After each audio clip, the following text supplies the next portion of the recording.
I picked up this Thorens TD-160 on eBay about a month or so back. It was being sold for parts. I figured it was worth at least what the tone arm and head shell could sell for, so I grabbed it. Wasn't sure what I'd do with it, but I couldn't bring myself to part it out. So we went through the restoration. So I will go through this step by step with you, what I did, what we had, what the issues were, and what we did to fix them. In the 70s, Thorens put out their turntables with these fiberboard backs. They were cheap, they were flexible, and weren't much good. They also had very small rubber feet on them that didn't do much good. I'm not going to pull those out. They did have holes for the transport screws, but this turntable did not have transport screws, so they were useless. Now, the first thing I did was got rid of this and got some 3/4 inch plywood and made a sturdier base. The fiberboard, the old fiberboard base I used as a template. Worked very well. You know, I have a cutout back here for the wiring, which I ended up moving at the very end. I put new feet on it to help isolate. These are from MNPC Tech online, and they run about 50 bucks. They seem to do a nice job. I have them on another Thorens I'm using. And, you know, a little black paint, it worked real nicely, and then just screw it down into the old holes. Again, the old holes acted as the template, so really they locked in very nicely. I did need longer screws for it, though. Okay, you may have noticed I have the turntable up on 3 paint cans. The cartridge head is removed for safety, and next we'll go inside. So the first thing we did was the base, and that's a nice little trick to stiffen it up. By the way, down the road I will be we're redoing a kitchen. Going to take a piece of scrap granite, going to mount some feet on that and use that as an isolation base for the turntable. So we'll see how that works when I get around to it. We've got some time before that'll be done. Now also, before I take the base away, I put some Dynamat type material on the inside of the base and around the sides of it, as you'll see in a minute, to also help with the damping factor. Also, this particular type had a foil backing. Can't say for sure, but hopefully it will also prevent a little better isolation from any electric fields it may be in by giving a little bit of shielding. Have no idea if that will work. So that was another item we did.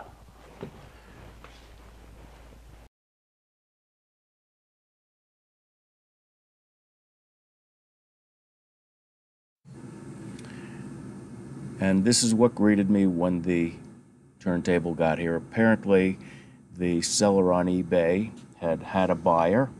UPS promptly destroyed the turntable for him, so now he was selling it for parts. The motor spindle was broken off. As you can see, it's flush there, which really was a shame because the motor was quiet, and that is the pulley sitting next to it. It ain't going back on, and going to need to replace the motor. Some guys are looking into seeing if they can respindle these things, but that has not occurred yet. So we're also missing the rearmost screw that you see there with the red dot on it is actually supposed to be a rod that sticks up to protect the spindle from the platter slapping against it and breaking it. This turntable apparently never had one, and we will be replacing it when we install the new motor. The turntable apparently was, well, I guess totaled by UPS. The guy had it sold, UPS destroyed it, and he decided to sell it for parts. The problem, as you can see here, is UPS sheared off the spindle and the pulley so that obviously it's not going to run, which is a shame because the motor is quiet and does work. It's also missing the motor protection rod, which would go here. Apparently this model never had one, and I had to decide what to do. So the first thing I had to do was source a motor. Now, as I'm waiting for the motor, I applied some damping material around the inside of the base. I put the Dynamat material around the sides, cut it in, glued right on, worked very nicely. On the metal sections of the chassis, I put some cork matting that was attached with contact cement. This, don't know if it'll do much. It's thin, but it should work. But it's also lighter than the Dynamat material. And I also took the liberty of taking the Thorens nameplate with the serial number on it and moved it inside. It was pretty well beaten up on the outside of the chassis. It looked terrible, so I used a little hair dryer heat, loosened up the cement, and re-glued it on the inside. So neaten things up.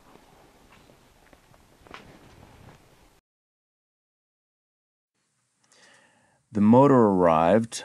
Unfortunately, I had to source it from Europe, and it came with a 50 Hertz pulley on it. But I'm worrying about one thing at a time at this point, so I've installed the motor. There are 3 screws that hold it in. One has a spring on it, and that spring faces the platter. The screw towards the back is no longer being used, as the new motor came with a spindle protection rod. And when we flip things over, you'll see that's there. So the motor's installed and working, and thank the Lord it's quiet. And here we have the wired motor. This was not a big deal. If you have basic soldering skills, it's very simple. I simply cut the wires, which, by the way, make sure you've got the unit unplugged when you do it, or you're going to short things out and get a little shock, since you're talking about 110. And simply cut the wires, splice them together, use some heat shrink tubing to protect the solder joints, and I reused the clear plastic vinyl that they had over it, and that went very smoothly. Now, I'm sort of skipping to the end here because I rewired my rewire. When I finished it all up earlier and gave it a try, I had some hum, and part of the problem was the power and the RCA lines were too close together, so I said, let's just separate them. I've made 2 holes for the RCA cables. I never liked the Thorens cables that the machines came with. They were cheap. The connectors were terrible. So I got a decent pair of cables with good RCA jacks on them, snipped one end and soldered them onto the connectors. I used 2 holes instead of 1 big hole in the event I want to put RCA jacks later on. If I want to make another modification, all I have to do is enlarge each hole for the RCA jack, which would be a lot easier than trying to make 1 big hole into 2 smaller ones. So that's what we did with these. I neatened up the solder joints that were on here. Somebody had messed with these along the way, and that needed touch-up. Also, if you're wondering, you'll find Thorens usually don't have a ground jack on them. The platter is grounded through the right ground of the tone arm. So you have your right lead, your right ground, which is grounded to the chassis, your left ground, and your left signal lead. So it's very simple wiring. I put in some strain reliefs for the cables here to neaten things up. I also added one for the tone arm wires to sort of keep them out of the way of everything else.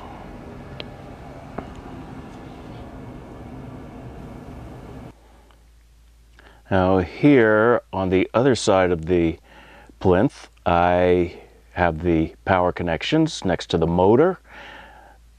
So when I had the issue on starting it up this morning with the hum, and I had to relocate the power cord, I said screw it and decided to replace the power cord as well. I ran a hole through the chassis so it doesn't pass close to the signal leads. I rerouted it under the connector there a little more conveniently, but it's still not going to pull. It's as sturdy as the old one was. The thing to remember if you're replacing your AC lead is the old leads were not polarized. So you have to check the neutral and the hot and know which side you're connecting to, because you used to be able to just flip the plug around if you plugged it in backwards.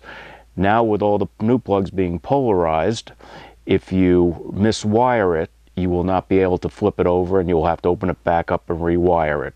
So the wide side of the plug is the neutral, and there will be a rib on the electric cord to help you identify the neutral. The other side is the hot, and you take it from there.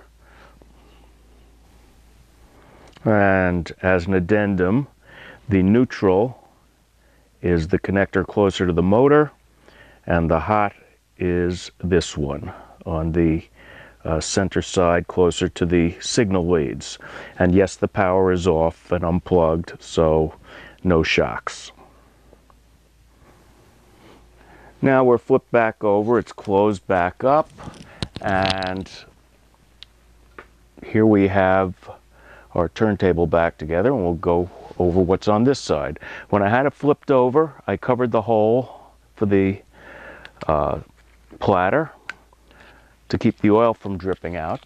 Now I previously cleaned this out, used a long-handled Q-tip to wipe it out. Some dirt came out and whatnot, and then I used 4 or 5 drops of Hops number 9 lubricating oil. It's a lightweight gun oil that works pretty well for this. Without the belt connected, I was getting close to 6 minutes free spin on this, so I figure it was lubed enough.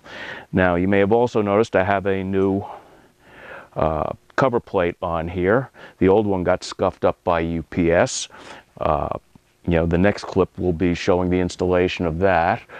And turns out I have a neighbor who has a machine shop, and he's going to see if he can roll it to smooth it out, because it did get some soft bends in pulling it out because it was glued down with contact cement, and it was almost impossible to get it up without bending it. Of course, if he can do that, then I'll have to figure out what do I do with this cover plate that, perhaps paint it and build another one. So here we go. I will give you the cover plate one next.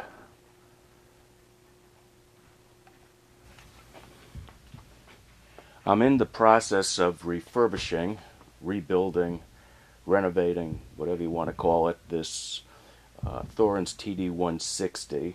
And since everything was going nicely, I decided to replace the faceplate because it had gotten beaten up in shipping. Apparently UPS dropped it. They broke the dust cover. The motor was broken. Had to replace that. They really were an abomination with this deal. I ended up picking up the parts, looked at it, and said I'm going to restore it. So as things were going nicely, I said, yeah, let's get a new faceplate, and took the old one off. I had hoped not to do any bending of it, but discovered that was almost impossible to do. I may be able to roll it out and smooth it out. We'll see what happens there. A neighbor has a machine shop, so they may be able to smooth it out for me. You know, I had tried even taking a wire under the faceplate to try and break the cement loose, but that didn't work. You know, it ended up bending, which is a shame. Now, I discovered taking it off, I figured I'd be able to work it past the tone arm, and I did get it past the anti-skate, put the lift in the down position, and work it past the rubber, then rotate it a bit so the counterweight comes through, and it comes right out.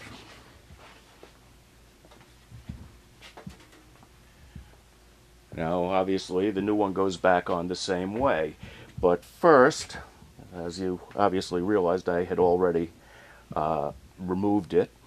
There was residual glue on the table. I used goof off to get off the contact cement, which is what it appears they used, and then I followed that up with mineral spirits to get rid of any other residue on it. So, you know, the goof off loosened it up. I did it twice. It came right off.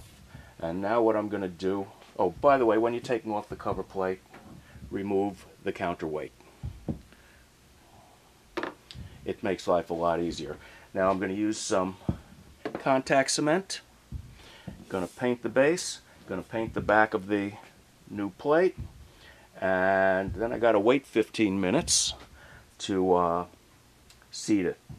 I am not going to bother replacing the cover under the tone arm because I don't feel like taking the tone arm off. Should I have any reason in the future to take the tone arm off, I might consider that.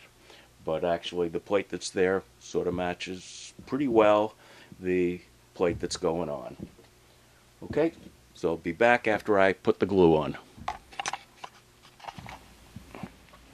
Now, I should have mentioned before, remember to take off the tone arm holder, the clasp that holds that down. And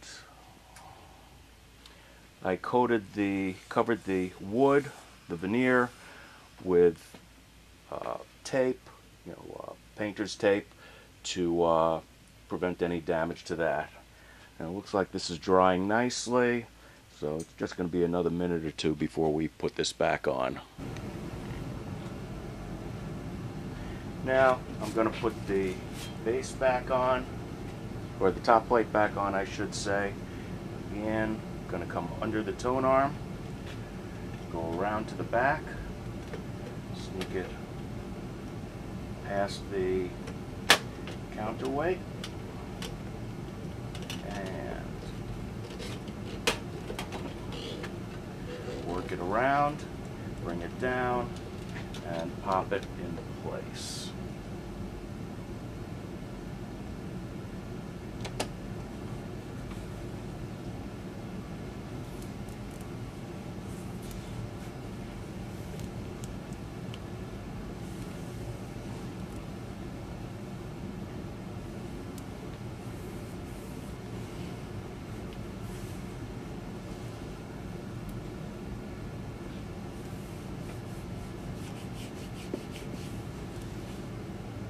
Okay, there we go. I got a little cleanup I'll do here in a minute. Get rid of some excess cement. I got a little over exuberant, but otherwise it was pretty simple and straightforward. And I have a nice little restored turntable that we saved from the trash heap.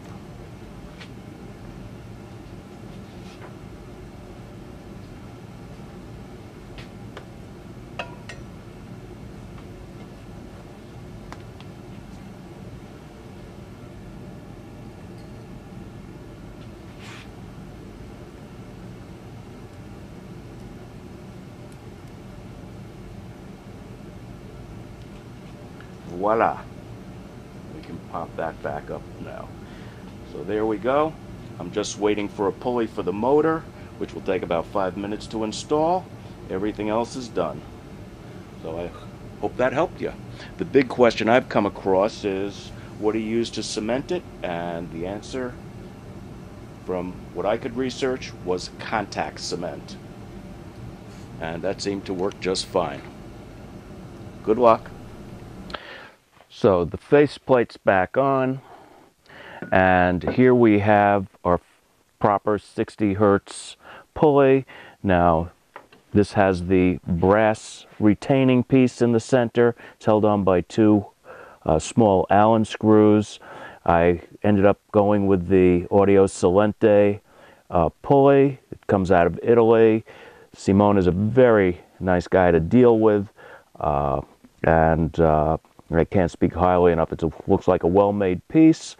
You will need the spring that was in the old pulley. Of course, if it's 50 Hertz, it's not going to fit, so he will also have to supply you with a spring, which is what I had. So he made me the spring, we got the pulley, we got the retaining thing.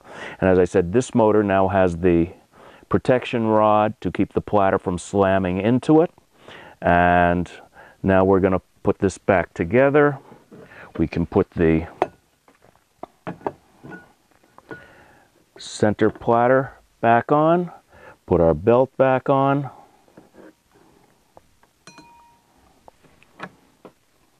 and there we go. Now we will put our platter over that.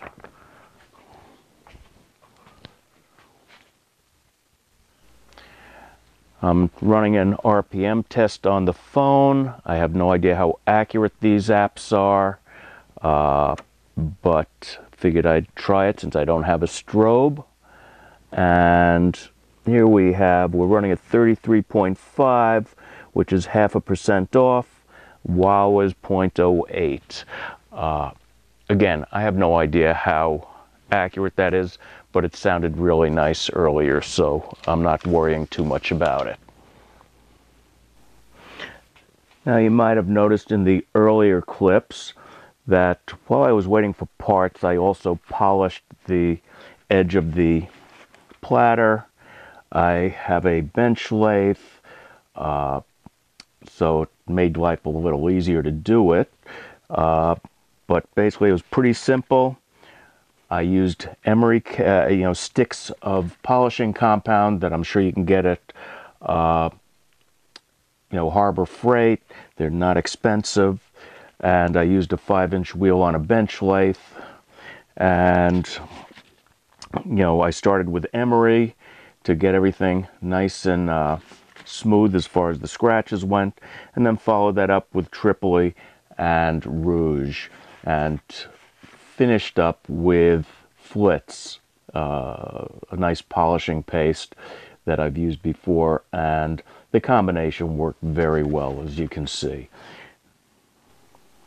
As we progress with the finishing touches, I got a cork mat for it. The mat the seller sold me was destroyed by UPS, as was the dust cover, but I happen to have had an old dust cover for my other Thorens since I replaced that one. I had cut a hole in it a while back, so one of the future projects will be to patch that hole. So far the dust cover is polishing up nicely, so if I can patch the back hole, it should be serviceable on this.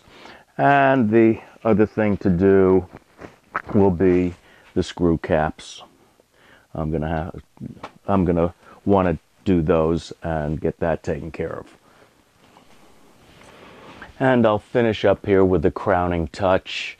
I managed to locate a Shure V15-3 for a reasonable price, and it just sounds very sweet. I've used the V15-3 on my other Thorens, was very happy with it, and figured as long as I've gone this far, why knock success and go with the same thing I've been using. I know this was a bit of a long video. I hope you enjoyed it. Hope you got something out of it. And, we'll see what happens with those other changes as we move down the road.